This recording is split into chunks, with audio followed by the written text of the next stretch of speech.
Hi everybody, welcome back to Goodnight Lighthouse. I'm Miss Dorothy and I'm here to read you another story. And I've got a book tonight about a narwhal. Well, sort of about a narwhal. This book is called Not Quite Narwhal. Not Quite Narwhal. This is about a little narwhal that's born under the sea and doesn't act or look like all the other narwhals. And we need to get into this book and find out why. Are you ready to get inside this book with Miss Dorothy? Good. I need you to sit up and listen up because here we go. Not Quite Narwhal, written by Jessie Sima. Kelp was born deep in the ocean. Oh, look, a little baby inside that clamshell. He knew early on that he was different from the other narwhals. His tusk wasn't as long as everyone else's. He had different tastes in food. And he wasn't a very good swimmer. He doesn't look like a narwhal, does he? But his friends didn't seem to mind, so Kelp decided he wouldn't either. He was just going to be with the narwhals. That is, until he was swept away by a strong current.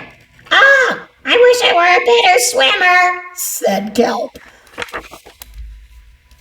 Kelp found himself at the surface, closer to land than he'd ever been before. High up on a cliff, he spotted a mysterious, sparkling creature. It looked so familiar.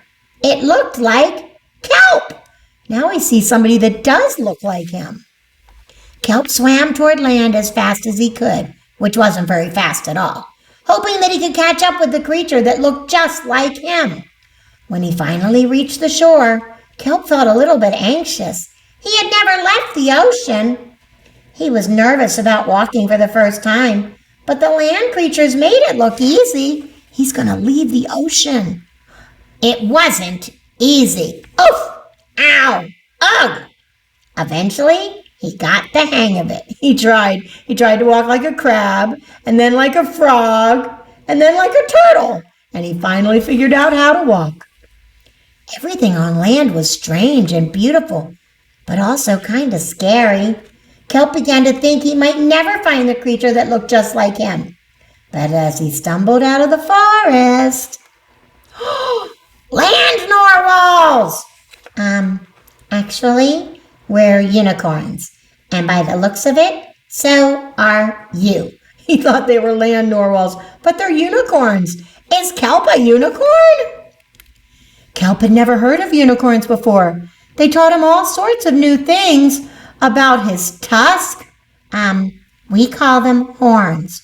Wow! They introduced him to unicorn delicacies. That's food he's going to like much better. And they showed him how to gallop. There was no doubt that Kelp was, in fact, a unicorn. He was having so much fun that he didn't want to leave. But then he remembered all his friends under the sea. Kelp missed them terribly, so he said goodbye to the unicorns and returned to the ocean. Come back soon, said the unicorns. Kelp swam towards home as fast as he could, which wasn't very fast at all, hoping the narwhals would still like him now that he was a unicorn. When he finally arrived, Kelp had butterflies in his stomach. But then there's a big sign that says, "Welcome home, Kelp!" They're so happy to see him. Kelp took a deep breath and told his friends the news. "It turns out I'm not a narwhal," says Kelp. "Of course you aren't," say the narwhals. "I'm a unicorn." We all knew that." They took it quite well. They knew he was a unicorn all along. Kelp was happy to be home, but now that he'd experienced life on the land with the unicorns, he couldn't seem to forget them. Did he want to be a land narwhal with the unicorns, or a sea unicorn with the narwhals? Kelp couldn't decide, but then he realized that maybe, just maybe, what's he going to choose? What's he going to decide? He didn't have to choose. Look, the narwhals came close to the shore and the unicorns came close to the ocean. so they can all play together and Kelp can be with everybody that he loves. Yay! Now little Kelp gets to be with all his friends, his narwhal friends, his unicorn friends, all his friends. He found a way to live with them both. They just came close to the shore so that the narwhals could stay in the water and the unicorns could stay on the land, and little Kelp could love them all. That was really special. It was really funny when he thought he was a narwhal. I knew he was a unicorn. Did you know he was a unicorn? Everybody knew he was a unicorn except for him. But he loved them. He loved the narwhals. He loved the unicorns. And they all get to be together now.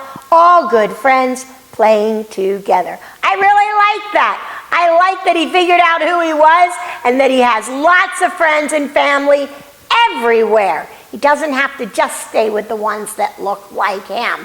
No, we don't need to do that. We can have friends everywhere, all different kinds of friends, and we can love everybody just like little Kelp did. I hope you'll remember that tomorrow, but now it's time for all my little narwhals to swim off into bed. I need you to get under your covers, get cuddled up, curled up, ready for a really good night's sleep. And tomorrow, remember, no matter who you're playing with, be kind and friendly. Have lots of friends. You don't need just one, you can have lots. I hope you'll remember that. And there's another thing I hope you'll remember tomorrow. Very important. What is it?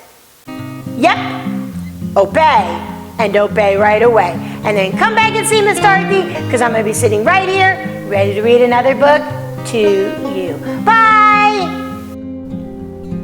Thanks for reading with Miss Dorothy. I hope you enjoyed this book, and I hope you'll come back soon to read another. What's your favorite book? Drop Miss Dorothy a note and let me know. I'll go find it, and I'll read it to you. Be sure to subscribe, like, and share. I'll see you soon.